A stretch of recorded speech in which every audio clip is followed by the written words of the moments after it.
क्या आप जानते हैं कि भारत ने 2030 का अपना एक बहुत बड़ा क्लाइमेट चेंज टारगेट 5 साल पहले ही 2025 में हासिल कर लिया है? जी हाँ, नॉन फॉसिल फ्यूल से 50% बिजली बनाने का लक्ष्य अब पूरा हो चुका है। अगर आपने ये हेडलाइन मिस कर दी तो प्रीलिम्स में क्रूशियल 2 मार्कर मिस हो सकता है। Welcome back to simplified UPSC by PPP, वो चैनल जो आपके समय की कदर करता है और आपके सिलेबस को सिंप्लीफाई करता है। आगे बढ़ने से पहले एक हम्बल रिक्वेस्ट, अगर आप सक्षम हैं और हमारा कंटेंट आपकी तैयारी में वैल्यू ऐड करता है तो कृपया सदस्य बनने के लिए ज्वाइन बटन दबाने पर विचार करें। आपका समर्थन ही इन वीडियोस को जारी रखता है। हमारे मौजूदा सदस्यों को एक बहुत बड़ा धन्यवाद।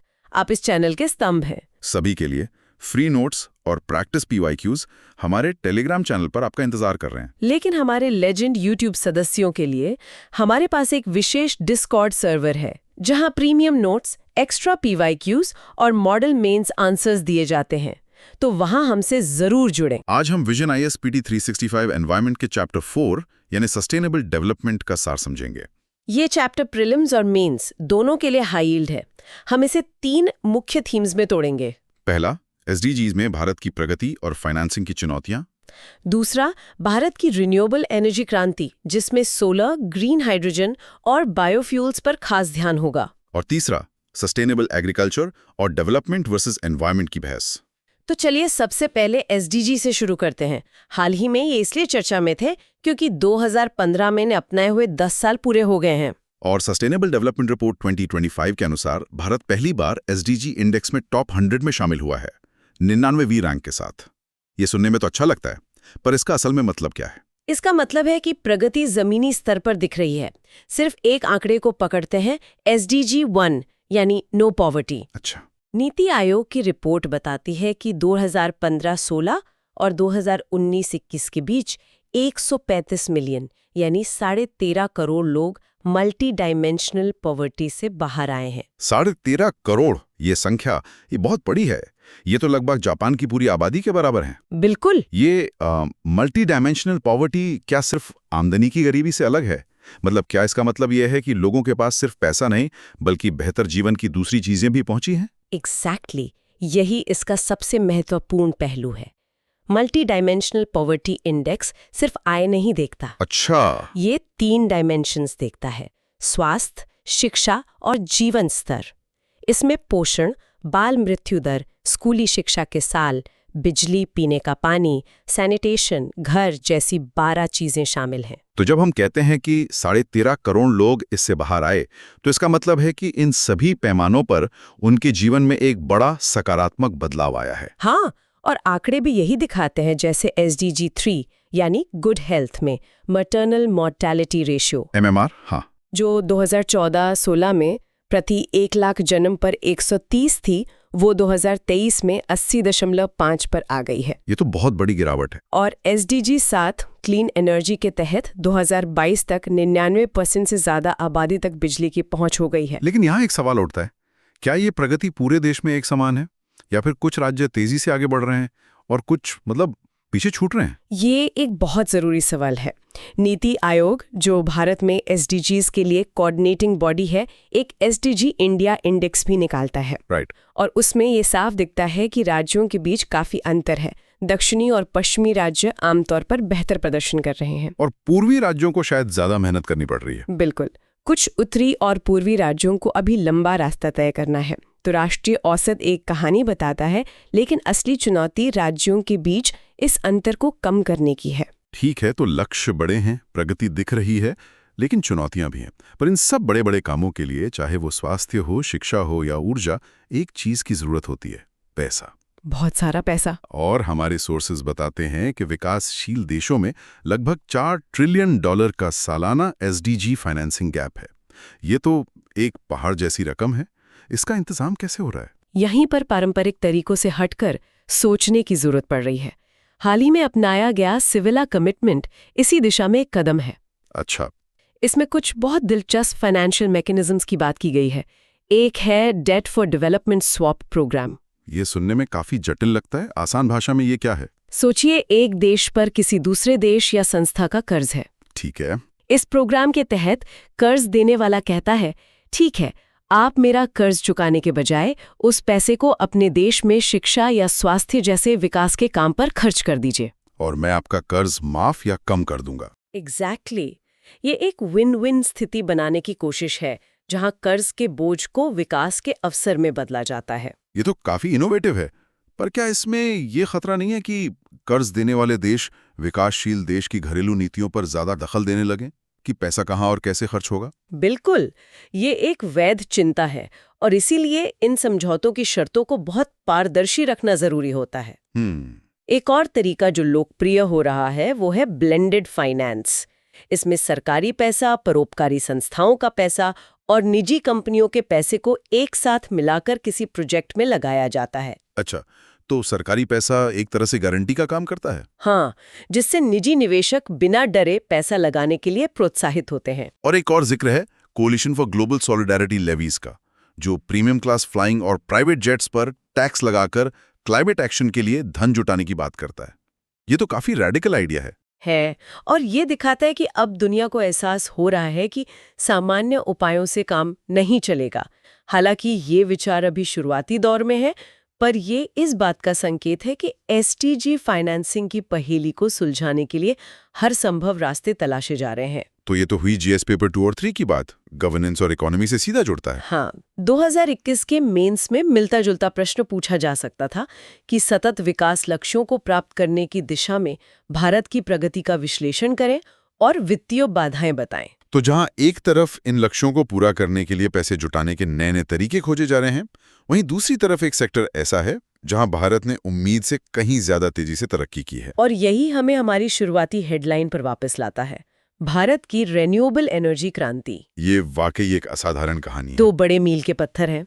पहला, जुलाई 2025 में एक समय पर रिन्यूएबल एनर्जी ने देश की कुल बिजली की मांग का 51.5% पूरा किया। 51.5%, वाओ। और दूसरा, जो और भी बड़ी उपलब्धि है, सितंबर 2025 तक भारत की कुल इंस्टॉल्ड इलेक्ट्रिसिटी कैपेसिटी में नॉन फॉसिल फ्यूल स्रोतों की हिस्सेदारी 51% हो गई। और ये 2030 के लक्ष्य से 5 साल पहले है। 5 साल पहले। ये किसी भी बड़े इंफ्रास्ट्रक्चर गोल के लिए लगभग अनसुनी सी बात है। ऐसा क्या हुआ कि भारत इतनी तेजी से आगे बढ़ा? क्या सोलर पैनल अचानक बहुत सस्ते हो गए या कोई बड़ी सरकारी नीति काम कर गई? दोनों का मिश्रण है। सोलर पावर की कीमतें पिछले दशक में गिरी हैं, ये सच है, लेकिन भारत ने इसे एक मिशन की तरह लिया। जैसे इंटरनेशनल सोलर अलायंस? बिल्कुल। आईएसए का गठन, जिसका मुख्यालय गुरुग्राम में है, भारत की वैश्विक लीडरशिप को दिखाता है। राइट। आईएसए की टुवर्ड्स 1000 स्ट्रैटेजी का लक्ष्य 2030 तक सौर ऊर्जा में $1000 बिलियन का निवेश जुटाना है। जब आप इस तरह के वैश्विक मंच बनाते हैं, तो आप सिर्फ एक भागीदार नहीं रहते, आप एजेंडा सेट करने वाले बन जाते हैं। और अब इस कहानी में एक नया और बहुत रोमांचक अध्याय जुड़ रहा है, ग्रीन हाइड्रोजन। हर कोई इसे भविष्य का ईंधन कह रहा है, लेकिन ये है क्या? और क्या ये भारत जैसे देश के लिए, जहां पानी की भी अपनी चुनौतियां हैं, वाकई प्रैक्टिकल है?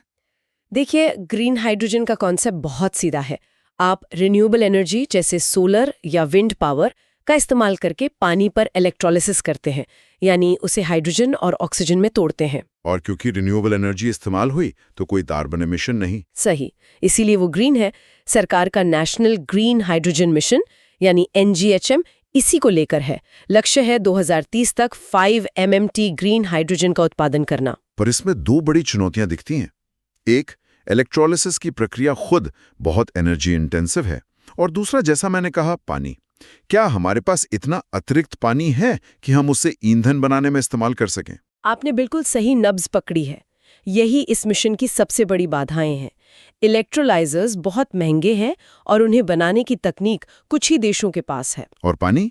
पानी की उपलब्धता एक और बड़ा मुद्दा है, खासकर जब हम इसे बड़े पैमाने पर करने की सोच रहे हैं। सरकार का तर्क है कि इसके लिए डिसैलिनेटेड सी वाटर या वेस्ट वाटर का इस्तेमाल किया जा सकता है, लेकिन उसकी अपनी लागत और पर्यावरणीय चुनौतियां हैं। मतलब ये इतना सीधा नहीं है। बिल्कुल नहीं। इसीलिए सरकार ने ग्रीन हाइड्रोजन सर्टिफिकेशन स्कीम भी बनाई है, ताकि कोई भी सामान्य हाइड्रोजन को ग्रीन बताकर ना बेच दे। सर्टिफिकेशन के लिए एक उत्सर्जन की सीमा तय की गई है। ये जीएस पेपर 3 एनर्जी और एनवायरनमेंट के लिए बहुत महत्वपूर्ण है। 2022 मेंस में सीधा सवाल था, स्वच्छ ऊर्जा आज की जरूरत है। और ग्रीन हाइड्रोजन मिशन इसका एक परफेक्ट एग्जाम्पल है। ठीक है। और रिन्यूएबल एनर्जी की इस कहानी में एक और पुराना खिलाड़ी है, बायोफ्यूल्स, जहां भारत ने एक और बड़ा लक्ष्य हासिल किया है, पेट्रोल में 20% एथेनॉल मिलाने का। हाँ, एथेनॉल ब्लेंडिंग प्रोग्राम एक बड़ी सफलता रही है। इससे हमें तेल आयात पर निर्भरता कम करने और किसानों को एक अतिरिक्त आय का स्रोत देने में मदद मिली है। लेकिन यहाँ हमेशा वो फूड वर्सेस फ्यूल वाली बहस खड़ी हो जाती है। क्या हम गन्ना और मक्का जैसी खाद्य फसलों को ईंधन बनाने में इस्तेमाल करके अपनी खाद्य सुरक्षा के साथ कोई समझौता तो नहीं कर रहे? ये एक बहुत ही गंभीर और जायज सवाल है, और इसी का जवाब देने के लिए सरकार अब सेकेंड जनरेशन यानी 2G एथेनॉल पर जोर दे रही है। अच्छा, पीएम जीवन योजना उसी के लिए है? जी, फर्स्ट जनरेशन बायोफ्यूल्स खाद्य फसलों से बनते हैं, लेकिन 2G बायोफ्यूल्स कृषि के कचरे जैसे पराली, भूसी या जट्रोफा जैसे नॉन फूड क्रॉप से बनते हैं। तो यहाँ हम एक तरह से कचरे को संपद मतलब रिसोर्स में बदल रहे हैं। बिल्कुल। और बायोफ्यूल्स की जनरेशन्स को याद रखने का एक आसान तरीका है, एक निमोनिक है। अच्छा, बताइए। ये एस्पिरेंट्स के लिए काफी हेल्पफुल होगा। ये है FWAG। FWAG, ठीक है। F मतलब फूड यानी पहली पीढ़ी, राइट, गन्ना मक्का। W से वेस्ट यानी दूसरी पीढ़ी, कृषि अपशिष्ट। A से एल्जे ये तीसरी पीढ़ी है, और G से जेनेटिक यानी चौथी पीढ़ी, जिसमें जेनेटिकली इंजीनियर्ड माइक्रो ऑर्गेनिजम्स का इस्तेमाल होता है। FWAG ये याद रखने में आसान है। तो हमने सोलर, हाइड्रोजन और बायोफ्यूल्स की बात की। क्या कोई और भी रिन्यूएबल सोर्स है जिस पर भारत ध्यान दे रहा है? हाँ, एक और क्षेत्र है जिसमें अब काम शुरू हो रहा है, जियोथर्मल एनर्जी यानी भूतापीय ऊर्जा। धरती के अंदर की गर्मी? हाँ, 2025 में भारत की पहली national policy on geothermal energy आई है। भारत में इसकी अनुमानित क्षमता लगभग 10,600 MW है। और इसके लिए सबसे प्रॉमिसिंग साइट्स कौन सी हैं? लद्दाख की पूगा और चुमथैंग घाटियां, ये अभी बहुत शुरुआती चरण में है, पर यह भारत के रिन्यूएबल पोर्टफोलियो को और डाइवर्स बना सकता है। तो एक तरफ ये ग्रीन एनर्जी की शानदार तस्वीर है, जहां भारत दुनिया में एक मिसाल कायम कर रहा है। लेकिन सिक्के का एक दूसरा पहलू भी है। हमेशा होता है। विकास की जरूरतें सिर्फ ऊर्जा तक सीमित नहीं हैं। हमें सड़कें, बंदरगाह, शहर भी बनाने हैं। और यहीं पर विकास और पर्यावरण के बीच का वो सदियों पुराना द्वंद्व सामने आता है। और इस द्वंद्व को मैनेज करने के लिए हमारे पास कुछ कानूनी टूल्स हैं, जैसे एनवायरनमेंट ऑडिट और एनवायरनमेंटल इम्पैक्ट असेसमेंट यानी EIA। इनका मकसद है कि किसी भी बड़े प्रोजेक्ट को शुरू करने से पहले ये जांचा जाए कि उसका पर्यावरण पर क्या और कितना असर पड़ेगा, और उस असर को कम करने के लिए क्या कदम उठाए जा सकते हैं। लेकिन सवाल हमेशा इनकी प्रभावशीलता पर उठता है। और इसका सबसे बड़ा और हालिया उदाहरण शायद great Nicobar island project GNIP है। सही कहा। ये प्रोजेक्ट आर्थिक और सामरिक दृष्टि से बहुत महत्वपूर्ण माना जा रहा है। एक इंटरनेशनल कंटेनर टर्मिनल, एक हवाई अड्डा और एक टाउनशिप। लेकिन इसके लिए बड़े पैमाने पर जंगल की जमीन का इस्तेमाल होना है, जो कि एक बेहद संवेदनशील पारिस्थितिकी तंत्र का हिस्सा है। और यहाँ की शोम्पेन जैसी दुर्लभ जनजातियों का घर भी है। तो यहाँ सवाल उठता है कि विकास की कीमत क्या होनी चाहिए, और क्या EIA जैसी प्रक्रियाएं इस संतुलन को साधने में कामयाब हो पा रही हैं? ये सिर्फ बड़े हेडलाइन ग्रैबिंग प्रोजेक्ट्स तक ही सीमित नहीं है। एक और मुद्दा है जो शायद उतना ग्लैमरस नहीं है, पर पर्यावरण को बहुत नुकसान पहुंचा रहा है, रेत खनन यानी सैंड माइनिंग। ये तो एक ऐसी समस्या है जो हर रोज देश की सैकड़ों नदियों को खोखला कर रही है। बिल्कुल। निर्माण कार्यों के लिए रेत की मांग बहुत ज्यादा है, और इस वजह से अवैध रेत खनन एक बहुत बड़ा संगठित अपराध बन चुका है। और ये सिर्फ नदी के इकोसिस्टम को ही बर्बाद नहीं करता, बल्कि ये अक्सर हिंसा और भ्रष्टाचार से भी जुड़ा होता है। तो ये विकास और पर्यावरण का संघर्ष बहुत जटिल है। लेकिन क्या इसका कोई समाधान है? क्या कोई ऐसे मॉडल हैं जहां विकास और पर्यावरण संरक्षण साथ साथ चल सकते हैं? हाँ, और यहीं पर सस्टेनेबल एग्रीकल्चर जैसी अवधारणाएं महत्वपूर्ण हो जाती हैं। जैसे FAO का एक डेजिग्नेशन है, globally important agricultural heritage systems, GIAHS।